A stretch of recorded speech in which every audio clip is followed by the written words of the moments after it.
안녕하세요. 톡톡 증산도 시즌3 진행을 맡은 이미향입니다. 정기훈 소호사님과 하민석 포정님 자리에 모셨습니다. 안녕하세요. 안녕하세요. 오늘도 시청자 여러분의 질문을 바탕으로 진행해 보겠는데요. 오늘 질문은 동학의 본래 가르침이 인내천이 아니라 시천주라고 하던데 시천주가 무슨 뜻인가요? 라는 질문입니다. 저도 상제님 신앙을 하기 전까지는 인내천으로 알고 있었는데요. 수호사님께서 말씀해 주시겠습니까? 예, 동학을 우리가 이야기를 할 때 대부분의 사람들이 인내천을로 알고 있습니다. 네. 그런데 이제 동학은 수은 최재우 대신사께서 상제님으로부터 도통을 받고 동학을 창도하셨죠. 근데 수은 최재우 대신사께서 상제님으로부터 도를 받을 때 그때 이제 상제님께서 하신 말씀이 뭐냐면 수아 주문 교인 위하하라. 그러니까 내가 너에게 주문을 내려줄 테니까 이것을 받아서 세상 사람들을 이걸 가지고 세상 사람들을 가르쳐라 이 말씀이거든요. 그래서 이 주문 속에 내가 전하고자 하는 메시지, 핵심 사상이 다 들어있다. 그때 내려주신 주문이 바로 이 시천주주, 시천주 조화정 영세불망 만사지 지기금지 원이대강. 뒤에 강령 주문을 빼면 10석자죠. 이 시천주 조화정 영세불망 만사지라는 이 주문 속에 다 들어있다는 거죠. 그러면 이 핵심 메시지가 뭐냐? 천주님을 모신다.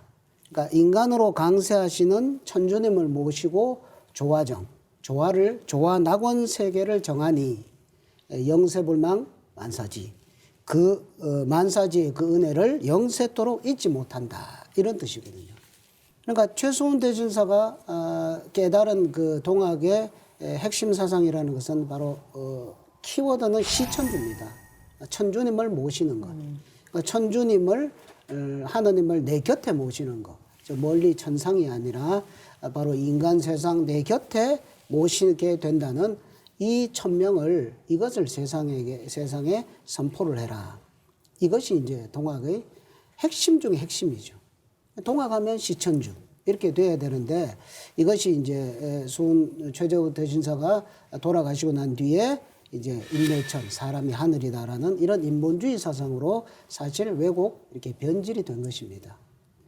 말씀을 들어보면 그게 참 안타까운 일인데 결국 지난 시간에도 마무리할 때 말씀드렸지만 모든 종교는 예수는 뭐 예수 재림을 기다렸다고 한다고 할지 뭐 불교가 미륵부를 기다렸다고 할지 전부 다 기다림인데 그 한 분만 오시기만을 기다리는 건데 그러니까 선천 기존 종교의 핵심은 결국 기다릴 대자라는 거죠. 그러니까 그분이 오신다로 끝나는 게 기존의 종교의 메시지인데 동학은 오실 거니까 오시면 그분을 직접 잘 모시라는 걸로. 그래서 기다릴 대자에서 한자에서 획 하나만 딱 지우면 놀랍게도 이렇게 모실 시자가 되거든요. 그래서 제가 가만히 생각해 보면 우리 인류가 그 정신사나 종교의 역사라는 게 수천 년 동안 별의별 희노애락을 만들었는데 그 획 하나 지우는데 세월이 그렇게 해요.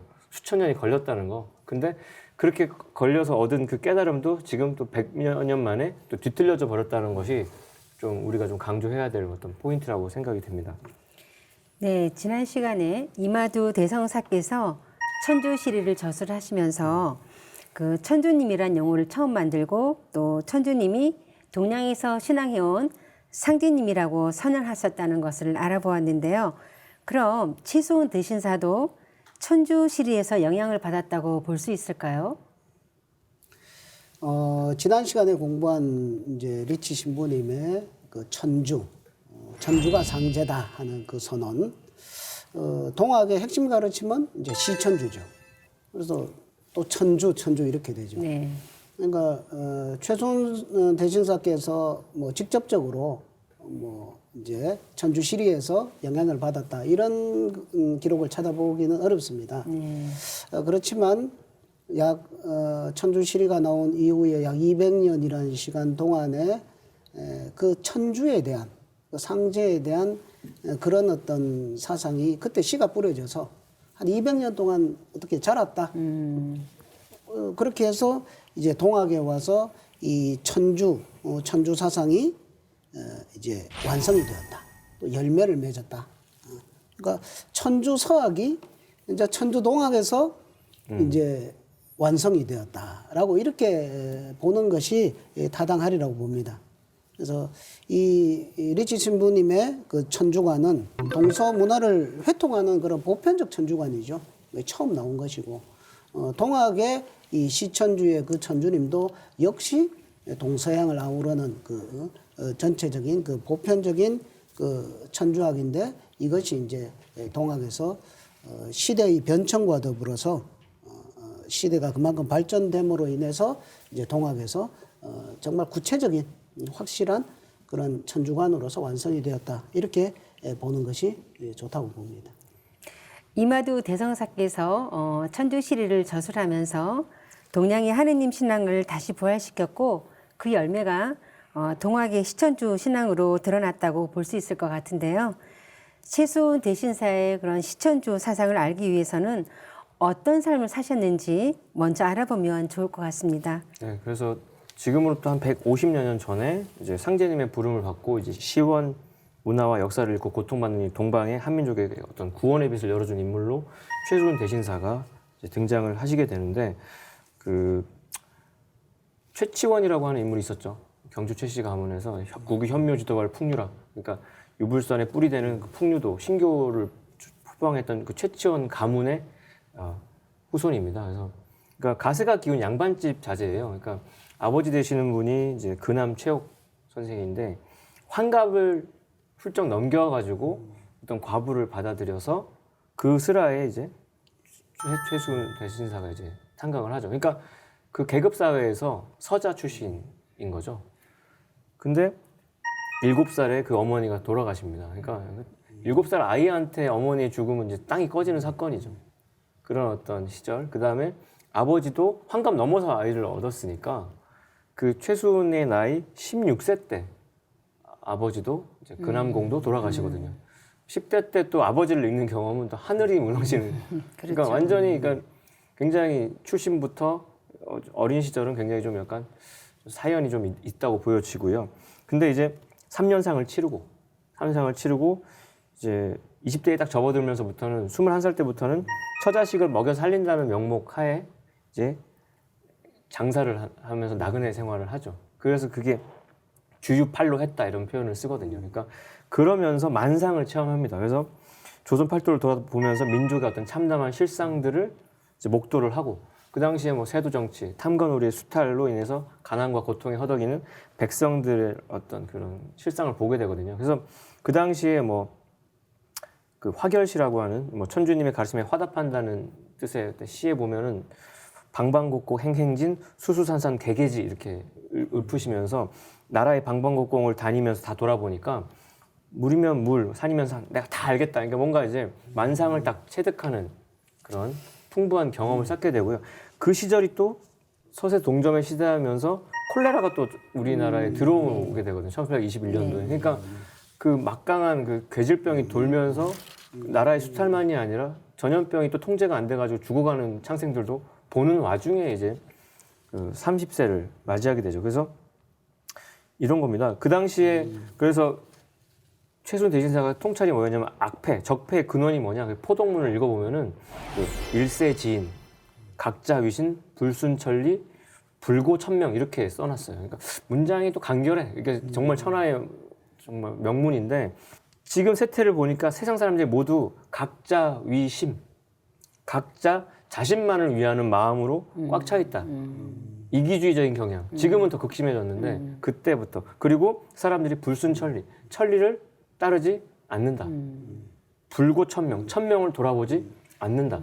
그런 문제의식 속에서 이제 처가가 있는 울산 유곡동으로 돌아와서 이제 구두에 정진하던 어느 날에 그 어떤 충만한 믿음, 지극한 정성, 그리고 민중을 사랑하는 그 뜨거운 성정 속에서 이렇게 구도를 해 오는데, 그런 사람에게 또 이렇게 어떤 아름길을 주는 어떤 사건을 겪게 되죠. 32살 되던 을묘년 1855년인데 최수훈 대신사의 인생에는 또 그게 뜻밖의 사건이 돼요. 금강산 그 유점사에서 왔다는 승려가 대신사한테 이제 천서를 주거든요. 어떤 책을 한 권 줘요.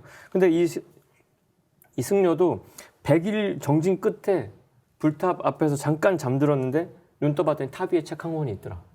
그래서 그 책 나는 근데 읽어서 못 해독이 안 되니 근데 들어보니까 이 책을 해석해 줄 사람은 당신이니까 당신 근데 그래서 줬더니 3일 만에 이제 우리 최순 대신사가 읽고 대강의 뜻을 독파를 해요. 그래서 오기지지 나는 그 뜻을 이제 알았다 이렇게 얘기하니까 선승은 백배 살이하면서 그 책을 그냥 당신이 가지라고. 그러면 그 책의 진짜 주인은 당신인 것 같다고. 그래서 그게 무슨 어떤 특정한 책이 아니라 수훈의 종교적인 체험으로 해석을 하기도 하는데 근데 상제님의 말씀 속에서는 내가 청강서를 내렸다 이렇게 하신 구절이 있어서 어떤 상제님이 직접 어떤 그 핵심이 담긴 책일 거라는 생각이 드는데 최순 대신은 그 책을 다 읽고 나서 서유 기도지교 그 책에는 기도의 가르침이 있었다. 상제님의 신원을 정확히 알고 기도하는 어떤 가르침이 있었다는 걸로 생각이 돼서 어쨌든 그 책을 받아들고 이제 정진에 들어가죠. 근데 이게 공부가 잘 안 돼요. 그해 그 율묘천수 사건이 있었던 그해 여름에 양산 통도사에 들어가서 그 양산 통도사 뒤에 천성산이라고 있거든요. 거기서 49일 기도를 하는데 뭐 식솔도 있고 여러 가지 현실적인 제약이 많으니까 이게 호구지책으로 뭐 사업도 하면서 집중이 안 됐던 것 같아요. 그 당시에는. 그래서 근데 어쨌든 율묘천수 사건을 계기로 본격 구도를 하고 상제님으로부터 천명을 받기 1년 전인 그 해에 이제 저도 이게 좀 의미가 있다고 생각해요. 고향인 경주로 돌아온다. 어떤 나의 고향 땅으로 돌아오고 부친이 머물렀던 구미산 용담정에서 이제 수도를 시작해요. 그 어떤 원시반본하는 느낌이 좀 들어가죠. 그래서 우매한 중생을 모두 구제하겠다는 뜻으로 당신의 이름을 제우로 바꾸고 또 그 당시에 호도 수훈으로 이렇게 정하고서 그때 이제 얼마나 좀 비장했냐면 불출산회 내가 깨닫기 전에는 이 산을 안 벗어나겠다. 그 다음에 도기장존 사부리비오 세간 중인 부동기 독이 꽉 차면 삿땡권 안 들어오고 내가 깨닫기 전에는 속세의 그 무리들한테 돌아가지 않겠다는 거니까 이거는 알고 보면 자결의 어떤 비장한 마음 같아요. 못 깨달으면 내가 약간 진표율사도 좀 떠오르고 뭔가 하나님으로 직접 뭔가를 받는 분들은 비장하다. 그래서 그러면서 이제 49일 동안 혈성어린 구도 끝에 경신년 4월 5일 그 전율 오한의 묘경 속에서 시공이 끊어진 그 천지생명의 조화세계를 호련히 탁 대각을 하시게 되죠. 그래서 이게 그 유명한 그 천상문답 사건이죠. 그게 이제 우리 그 노래 가사로 담겨 있는데 그 당시에 용담유사라는 그 한글 가사에 보면은 천은이 만극하여 경신 4월 초 5일에 글로 어찌 기록하며 말로 어찌 성원할까 망고 없는 무국대도 여몽여각 득도로다.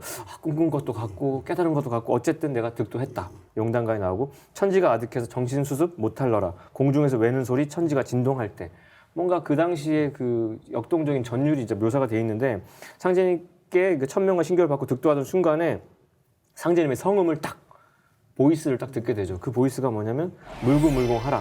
세인이 위하 상제언을 여부지 상제야. 두려워하지 말고 겁내지 말라. 세상 사람이 나를 상제라 이르거늘 너는 어찌 상제를 모르느냐. 이게 이제 동정대문 포도문에 써 있는데 그러니까 잃어버린 상제 문화를 일깨우는 마치 그 마테우리 신부님이 동양의 그 잃어버린 상제천을 다시 되살렸던 것처럼 그래서 그 당시에 지식인네 하면서 유학자인네 하면서 이렇게 폼 잡던 사람들 경종을 울리는 말씀이었던 거고요. 그러면서 본격적인 동학이 이제 시작이 됩니다. 네, 이마르 대성사가 천상으로 돌아가셔서 상인님을 친견하고 지상 강세를 탄원했다면 최수훈 대신사는 구도의 과정 끝에 상제님의 성령을 직접 체험하신 거군요. 예, 도전에 보면 이제 그런 게 아주 자세하게 이렇게 설명이 되어 있는데요. 이마도 대성사께서는 이제 천상에 올라가서 상제님을 모시고 인간 세상으로 이렇게 내려오는 이제 그런 일을 하셨는데 이제 내려오셔가지고 이제 상제님께서 이제 최수훈이라는 이름 없는 한 구도자에게 이렇게 천명과 신교를 내려주셔서 동학을 창도하게 하셨다. 사실은 이렇게 우리 인간 세상에서 참 알기 어려운 동학의 연원에 대한 문제거든요. 네. 그러니까 보통 사람들이 이제 동학과 정산도는 무슨 관계입니까? 이런 질문을 하는데 이 질문을 대답하는 데는 그냥 한두 마디로 참 이게 어렵더라고요. 사실은 그런 그 드라마틱한 그 수백 년의 그 역사 과정이 그 천상 세계에서부터 있었기 때문에 근데 도전에 보면 이제 그에 대한 구체적인 내용들이 나오는데 상제님께서 이제 모악산 금산사 미륵금상에 임하여 30년을 지내면서 최수훈에게 천명과 신교를 내려 대도를 세우게 하였다. 그리고 수훈이 능히 유교의 태밖에 벗어나 진법을 들춰내어 신도와 인문의 표대를 지으며 대도의 참빛을 열지 못하므로 드디어 갑자년에 천명과 신교를 거두고 신민년에 스스로 이 세상에 내려왔나니 동경대정과 수훈가사에서 말하는 상제는 곧 나를 이름이니라. 그러니까 상제님께서 내가 바로 수훈에게 그렇게 도를 열어주고 동학을 창도하게 만든 그 존재가 바로 나다. 이거를 이제 밝혀주신 거죠. 정말 이게 놀라운 일이고요. 그리고 이제 또 말씀하시기를 이제 최수훈은 내 세상에 올 것을 알렸다. 그리고 수훈가사는 수훈이 노래한 것이나 나의 일을 노래한 것이다. 이런 구절도 나오거든요. 그러니까 참 경천동지할 일이죠. 이 동학에 대해서 많은 우리가 상식을 갖고 있는데 그 동학의 진정한 기획자, 그것을 동학을 열도록 만들고 동학으로 하여금 어떤 천명을 부여하고 그 일을 하도록 만든 그 상제님, 그 천주님의 직접 말씀을 통해서 오히려 동학의 진정한 사상의 핵심과 동학의 사명을 우리가 알 수 있게 이렇게 되는 거거든요. 그래서 동학을 다시 한번 이렇게 그런 각도에서 봐야 된다 이렇게 생각을 합니다. 동학에 대해서는 상제님 말씀만 전해도 이렇게 쉽게 이해가 되지 않을까 싶습니다. 네, 동학 경전에는 상제님으로부터 천명을 받은 최수훈 대신사의 그러니까 체험이 실려 있고 또 도전에는 상제님께서 최수훈 대신사에게 천명을 내려주시게 되는 과정이 이렇게 담겨 있다는 거군요. 그렇죠. 그러니까 동경대전에 오신다로 끝난다라면 도전은 오셨다로 이제 시작을 그 바톤을 이어가는 거죠. 그러니까 최수훈 대신사를 비롯해서 선천의 성자들의 이 철가루라면 막후에서 이제 자석 역할을 했다라면 그 자석이 이제 전면에 딱 나와서 자석을 따라가는 철가루의 깨달음이 이제 시작이 되는 거라고 볼 수 있는데 그래서 상제님께서 그 최수훈 대신사한테 너는 내 아들이니 날 아버지라 부르라 이렇게 상제 우활 여오자 위야 호부야라고 도원 기사 이렇게 써 있거든요. 이게 서학에서 말했던 아버지와 아들 간의 그 관계가 동학에서 다시 한번 재정립이 되는 거죠. 그러면서 느낄 수 있는 상제님은 진정 인격적 존재이시구나. 그리고 수훈이 상제님을 그럼 뭘 받았냐? 천명이 뭐였냐? 당신의 도법, 그 무국대도를 세상에 펼쳐라 이런 거죠. 그래서 오신즉 여심야라 급여 무궁무궁 지도 하노니 수일연지하여 제기문교인하고 정기법 포독즉 영여장생하여 소연우 천하의리라 이렇게 동경대 논학문에 써 있는데 내 마음이 곧 네 마음이다. 너에게 무궁무궁한 도법을 주노니 닦고 다듬어 수련하여 글을 지어서 중생을 가르치고 법을 바로 세워 덕을 펴면 너로 하여금 장생케 하여 천하에 빛나게 하리라. 그러니까 굉장한 비전을 주신 거예요. 그래서 이때 대신사가 받은 주문이 바로 21자의 시천주주. 그러니까 시천주주는 앞서 말씀하신 것처럼 시천주, 조화정, 영세불랑, 만사지라고 하는 본주문 10석자에다가 강령주문이라고 하는 직위금지 원희대강이 합쳐진 주문인데 대신사께서는 동학을 창도해서 이제 천주님이 강세하실 것, 그 다음에 개벽 소식을 전하면서 상제님의 무국대도가 장차 이 동방 땅에서 나올 것을 예고편을 이렇게 아주 멋지게 제작을 해서 세상에 뿌린 거죠. 그리고 또 메시지에 보면은 무국대도 닦아낸 5만년지 운수로다라고 노래하면서 상제님의 무국대도 조화문명이 5만 년 동안 지속한다라고. 그러니까 상제님 찬송가를 엄청 많이 지으신 분이고 그 노래의 그 핵심이 너무너무 아름답거든요. 근데 이 최수훈 대신사도 이 21자의 시천주 주문을 받았는데 이걸 곧바로 글로 쓰지 않으셨다고 합니다. 왜냐하면 한 1년 동안 검증, 주문을 게시받고 반성을 해보고 나서 비로소 그럼 글로 쓸 때는 정말 철저한 검증 끝에 그래서 나는 거의 1년이 돼도 잘 닦으면서 깊이 생각해 보았다. 역시 거기에 자연스러운 이치가 있었다. 그러므로 한쪽으로는 주문을 짓고 한쪽으로는 강령의 법을 짓고 한쪽으로는 길이 잊지 않기로 맹세하는 글을 지었다. 그러면서 마무리 말씀이 도를 닦는 순서와 방법은 주문 21자에 달려있을 뿐이다. 그러니까 최수훈 대신사의 동학은 시천주 주문으로 시작해서 시천주로 끝난다고 볼 수 있는. 그러니까 이 시천주에 대한 각성이 얼마나 중요해요. 최수훈 대신사가 시천주 이 세 가지 요거에 목숨 걸었다는 걸 알 수 있는데 오죽하면은 그럼 주문에 대한 정의를 그럼 어떻게 하셨냐? 최수훈 대신사께서 주문 우리가 뭐 여러 가지로 다들 정의하실 텐데 최수훈 대신사는 지위 천주지자 고위 주원지 이렇게 써 있습니다. 무슨 뜻이냐면은 천주를 지극히 위하는 글자가 주다. 그러니까 우리가 뭐 무슨 주문이라 그러고 하면 뭐 마법을 부리고 뭔가 스펠 뭐 이런 어떤 잡스러운 게 아니라 천주님을 상제님을 지극히 위하는 그 상제님을 위한 기도문, 찬송 그게 주다. 그게 주문의 본질이고 궁극이다. 그런 느낌을 제가 최수훈 대신사의 시천주에서 느끼고 있습니다. 네. 최수훈 대신사께서 상제님의 천명을 받고 동학을 창도하셨다는 말씀인데요. 지금 이 시간이 시청자분들의 질문을 풀어드리는 시간이지 않습니까? 몇 가지 질문을 대신해서 드려보겠습니다. 최수훈 대신사에게 천명을 내린 상제님은 어떤 분인가 하는 점인데요. 수호사님께서 말씀 좀 해주시겠어요? 예, 1860년 4월 5일 날 천상문답 사건이라 그러죠. 이제 최수훈 대신사께서 이렇게 간절히 기도를 하고 있는데 이제 천재와 같은 음성이 들리는 거죠. 그때 이제 깜짝 놀라서 일어나서 공경스럽게 이렇게 여쭈어 보니까 아이 도대체 누구십니까? 누이십니까? 그죠? 그러니까 이제 그 말씀을 해주시는 분이 세상 사람들이 나를 상제라 이러거늘 너는 어찌 상제를 모르느냐? 수훈아 그러니까 깜짝 놀라서 일어났는데 누구십니까? 내가 상제다.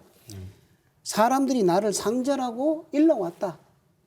근데 너는 상제를 모르느냐?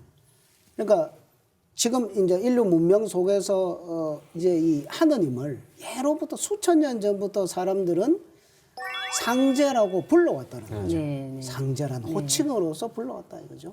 그러니까 천제를 지낼 때도 무슨 황천상제지위 이렇게 해서 하고 하느님을 공식적으로 호칭할 때 상제님 또는 뭐 옥황상제님 이렇게 상제님이라는 공식 호칭을 써왔다. 내가 그렇게 시킨 게 아니고 너희들이 나를 그렇게 문화 속에서 불러왔지 않느냐. 내가 바로 천지 주제자 상제다 이거죠. 그 신원을 사실상 명확하게 밝혀주셨거든요. 이 말씀 속에서 이제 최수훈 대신사에게 천명을 내리신 그 상제님은 이런 그 유불선 기독교의 선천 종교에서 하는 그런 성자들이 아니라 이런 유불선 기독교가 생겨나기 수천 년 전부터 모든 인류가 공통적으로 받들어 온 원하느님, 원상제님, 원천주님이다. 그것을 우리는 이것을 명확하게 이렇게 여기서 우리를 파악을 해야 되거든요. 그래서 최수훈 대신사에게 천명 내리신 분은 그는 원상제님이시다.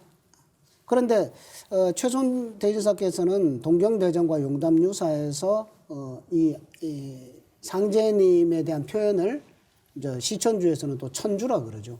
천주님이라는 호칭으로도 쓰고요.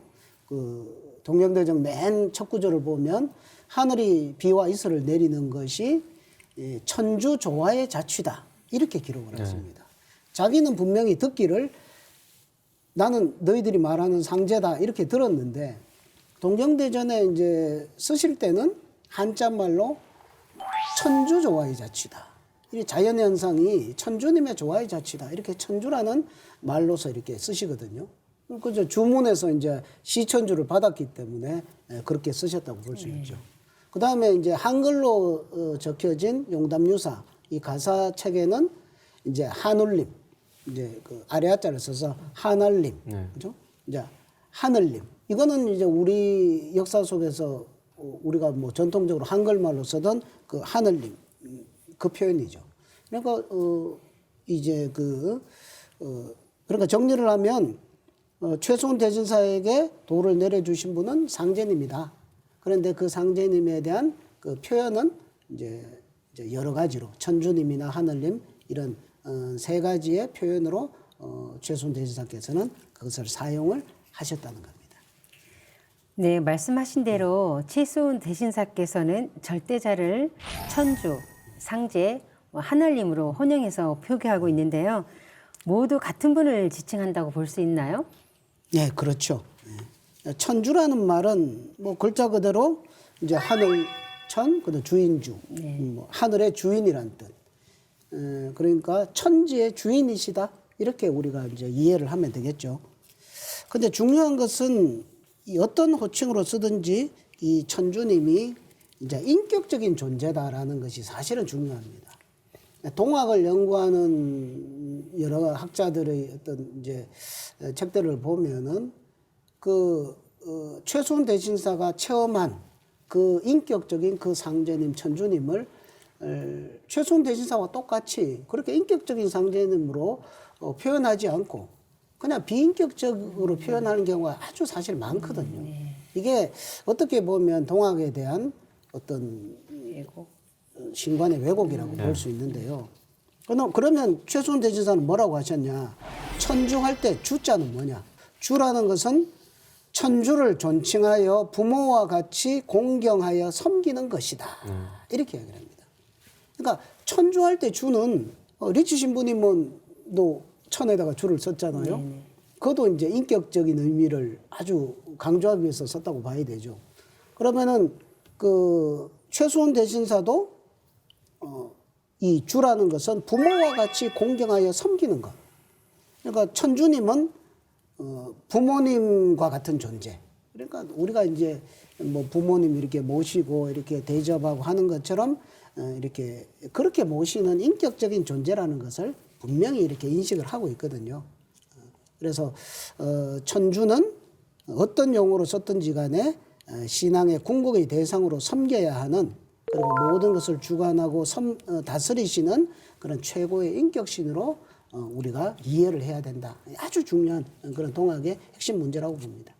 그래서 뭐 한문으로 된 동경대전에서는 그 절대적인 인격자의 의미에서 천주 이렇게 말했는데 또 이제 민중들을 위한 노래 가사 용담유사에서는 용담가에서 보면 순수 한글인 하날님으로 표기가 되고 있는데 그러니까 그 하나님으로 말하게 된 거는 우리가 동방한민족이 아득한 예로부터 삼신 하느님을 절대적인 신앙의 대상으로 이렇게 순경해 왔던 그 전통에서 이렇게 내려온 건데 우리가 황국 배달 조선 단군 조선으로 이어질 때는 그 삼신 하느님에 대한 호칭이 아주 일상에 쓰여지고 아주 국가 의례 일상 속에 가정 속에서 문화로 장착이 돼 있다가 이게 삼국시대 넘어오면서 불교, 도교, 유교가 들어오니까 유교의 상제, 도교의 옥황상제, 불교의 뭐 부처가 전면에 드러나면서 그 삼신상제님의 삼신이 흩어져 버리고요. 근데 이제 떨어져 나간 하나님에 대한 표현은 남아 있는 상태에서 결과적으로 말씀하신 건 똑같긴 하지만 인간의 생사에 이제 개입하시고 만유의 생명을 이렇게 창조 변화 질서를 섭리하시는 그리고 무슨 상과 벌을 주관하고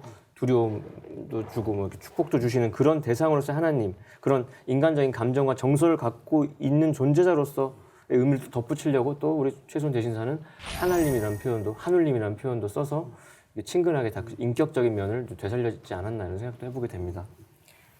네, 말씀하신 것처럼 최순 대신사께서는 하느님을 천주, 상제, 하나님 등 뭐 다양한 호칭으로 부르고 있는데요.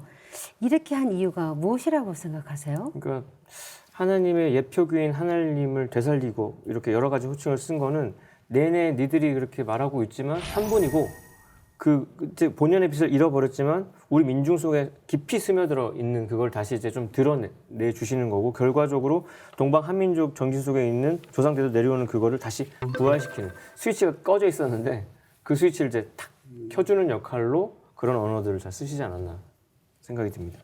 이제 용담유사는 한글 가사죠. 그러니까 한자를 모르는 이런 일반 그 백성들한테 이렇게 설명을 할 때도 이제 뭐 상제님, 천주님이라고 하는 것보다 우리가 늘 써오던 하느님 이렇게 하면서 그 천주님의 존재를 쉽게 일깨워 주려는 그런 생각이 있었지 않나 이런 생각을 해보게 됩니다.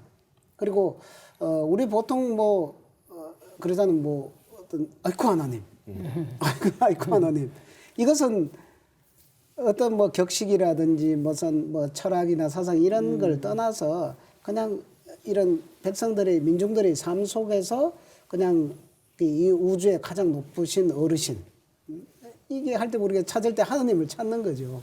그러니까 우리가 그렇게 찾던 그 하느님이 바로 이 상제님이고 이 천주님이다 하는 그런 것을 이렇게 부각시켜 주려는 그런 의도가 최순 선생한테 있었지 않나 이렇게 생각이 듭니다.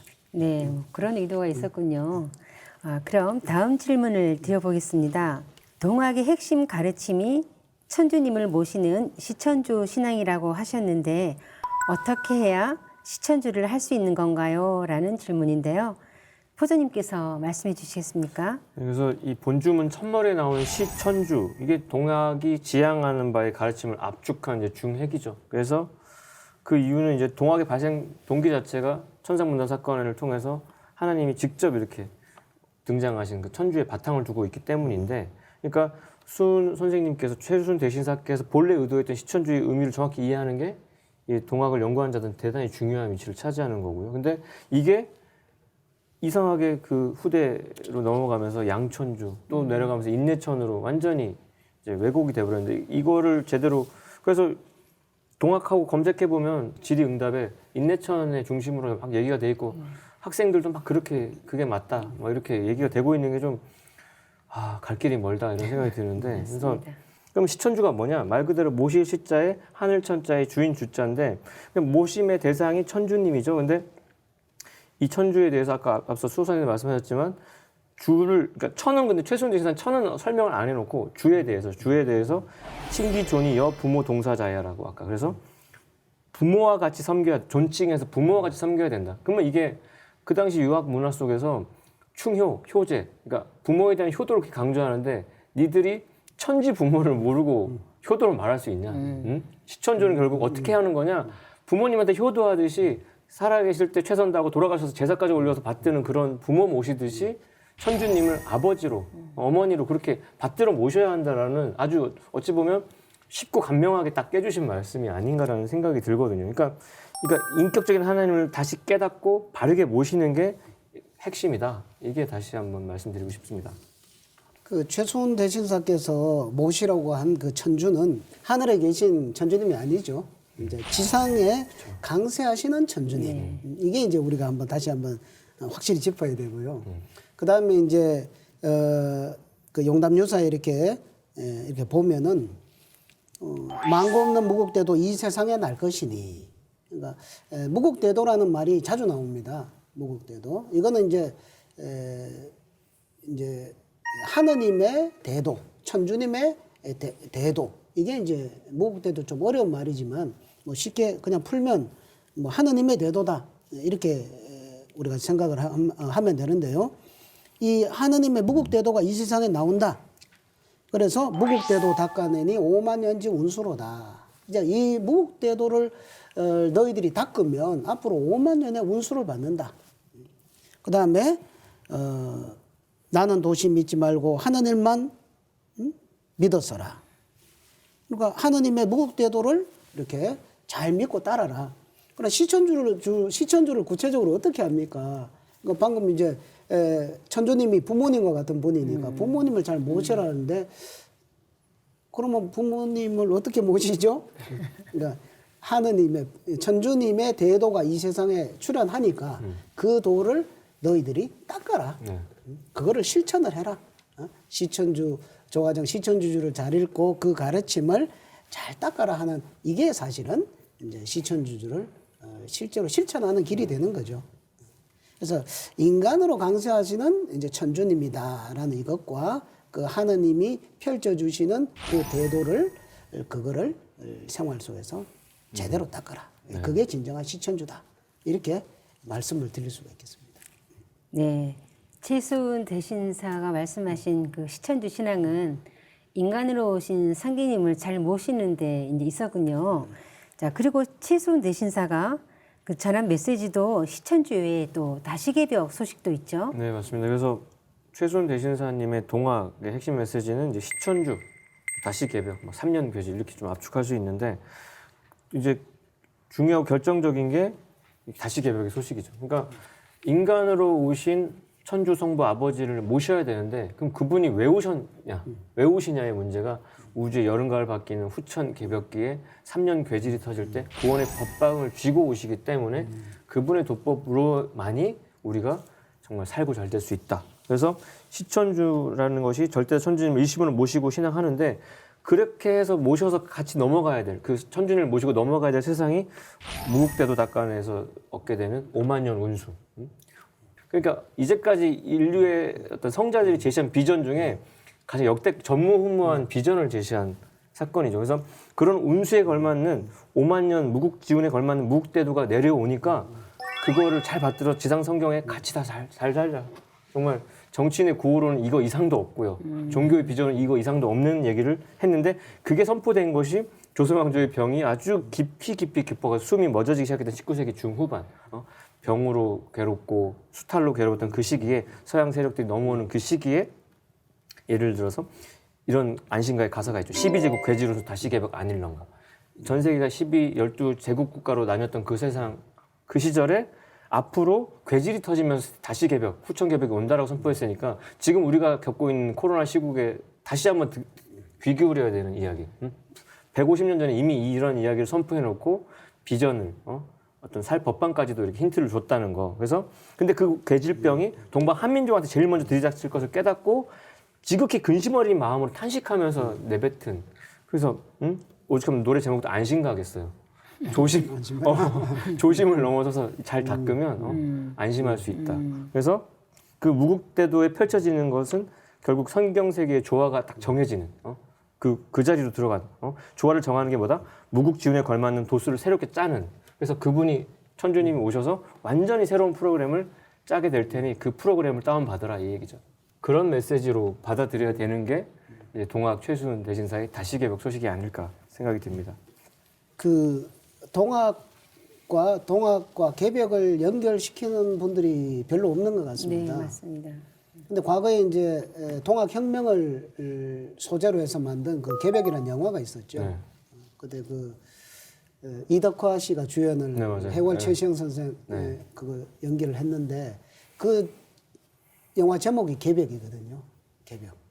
동학혁명을 왜 했는가? 동학 신도들이 혁명을 할 때 개벽을 하기 위해서 개벽의 꿈을 꾸었다 이거죠.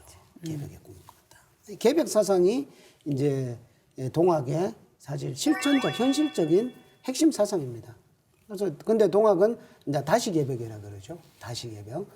다시는 두 번째 개벽이라는 거죠.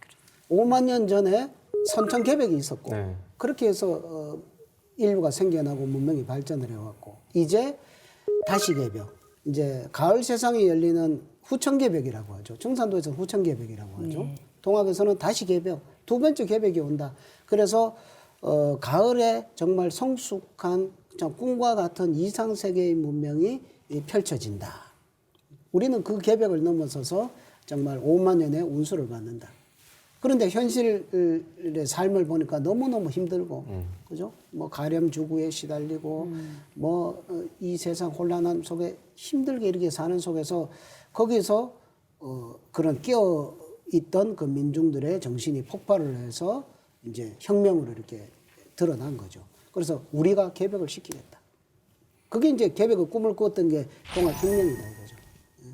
이 다시 개벽. 근데 물론 그것은 이제 실패를 했지만 그 꿈이 나중에 이제 무국대도가 이제 천주님께서 직접 오셔가지고 펼쳐진 무국대도에서 완성이 되는 거지만 어떤 동학의 핵심적인 사상은 이제 시천주 그 다음에 다시 개벽을 통해서 새로운 이상 세계를 열려고 하는 그것이 바로 동학의 핵심 사상이다. 시천주와 다시 개벽. 그렇게 정리를 해볼 수가 있겠습니다. 그래서 이 최순 대신사께서 그 1860년에 천산문다 사건으로 그 무국대도의 도래를 이제 선포하기 시작하신 연후에 4년 동안 정말 일심으로 도를 펴셔가지고 많은 이들이 이제 상제님 강세 소식, 시천주에 대한 희망을 품고 있었는데 그 당시 조선 조정은 이거 뭐 완전 사문난적이죠. 그 자신들의 위협하는 무시무시한 다이너마이트니까 혹세무민한다는 제목으로 대구 장대에서 갑자년 1864년에 이제 3월 10일 날 처형을 하는데 이 망나니가 이게 목을 딱 치는데 목이 안 날아가는 거죠. 그래서 최순 대신사가 청수 일기를 달라 해서 청수를 딱 모시고 이제 제 명을 거두어 달라. 근데 그 사건을 겪으면서 우리가 느끼는 것은 우리가 생명을 받고 태어나지만 천명을 받은 자들은 천명이 이루어지기 전에는 천명을 하늘에서 걷어가기 전에는 생명도 못 버린다 이런 거. 네네. 이 천명 받은 자의 그 지고한 어떤 사명도 느껴지는데 그래서 그러고 나서 숨을 거두시기 전에 유언이 그겁니다. 전 40은 내려니와 후 40은 뉘련가 천하의 무국대도가 더디도다 8년이 더디도다. 이거는 굉장한 그 꿀팁을 그냥 그렇죠. 인류한테 네네. 속삭여주고 가신 거죠. 40평생 딱 사셨는데 앞으로 오실 분도 딱 40년. 그러니까 내가 말씀드렸던 그 천주님 오실 건데 더디다. 그 무국대도를 실현하실 분이 8년이 더디게 오신다 이렇게 얘기한 거죠. 그러니까 그래서 대신사가 세상을 떠난 지 8년 만인 1871년도에 드디어 증산 상제님께서 이 땅에 인간으로 강세하셔서 무국대도를 열고 인류 구원의 대사업을 천지공사를 이제 펼치시게 되는데 왜 8년 만에 오시느냐에 대해서 상제님께서 강세하시고서 이렇게 말씀하신 게 있습니다. 너희 동토에 인연이 있는 거로 이 동방에 와서 30년 동안 금강산 미륵전에 머물면서 최재우에게 천명과 신교를 내려주었더니 조선 조정이 재우를 죽였으므로 내가 8개 갑자에 응하여 신민년에 이 세상에 내려왔노라. 이 땅에 오시는 그 모든 코스도 우주 입법 그대로. 그리고 또 최수은 대신사한테 천명과 신교를 내려주실 때는 금산산 미륵전에 계셨다는 건 미륵불로서 또 이렇게 깨달음을 주셨다는 거니까 이거는 서양 청계탑 카톨릭의 천주님으로 계셨다가 미륵불로도 계셨다가 동학의 상제님으로 완전히 그 모든 걸 통합하고 오신 분이고 그래서 이 무국대도라고 하는 것이 가을 개벽으로 열리는 후천 5만 년 성운을 이끌어갈 대도인데 그거는 상제님께서 오셔서 선천 5만 년의 그 응어리진 원한을 다 완전히 풀고 완전히 상생의 그 시스템으로 프로그램을 다 짜셔가지고 그 천지로 나아가려고 하는 거죠. 그래서 상제님께서 그 천지 개벽 공사를 하시는 목적을 이렇게 말씀하셨는데요. 내가 천지를 개벽하여 하늘과 땅을 뜯어고치고 무국대도를 세워 선천 상극의 운을 닫고 조화선경을 열어 고해에 빠진 억조창생을 건지려 하노라. 그러니까 시천주, 천주님, 인간으로 오신 상제님을 잘 모시면 조화가 정해지는데 그 조화선경에 내 밑자리가 어마어마한 비전의 그 어떤 운수가 정해진다라고 볼 수가 있겠습니다. 동학이 전한 시천주 신앙과 후천 개벽 소식이 상제님의 무국대도를 통해 완성된다는 말씀이신데요. 그럼 마지막으로 정리 말씀 부탁드립니다. 뭐 세 가지로 정리를 해볼 수가 있겠습니다. 첫째는 동학을 알아야 한다. 우리 대한민국 사람들을 비롯해서 전 세계인이 동학을 주목해야 한다.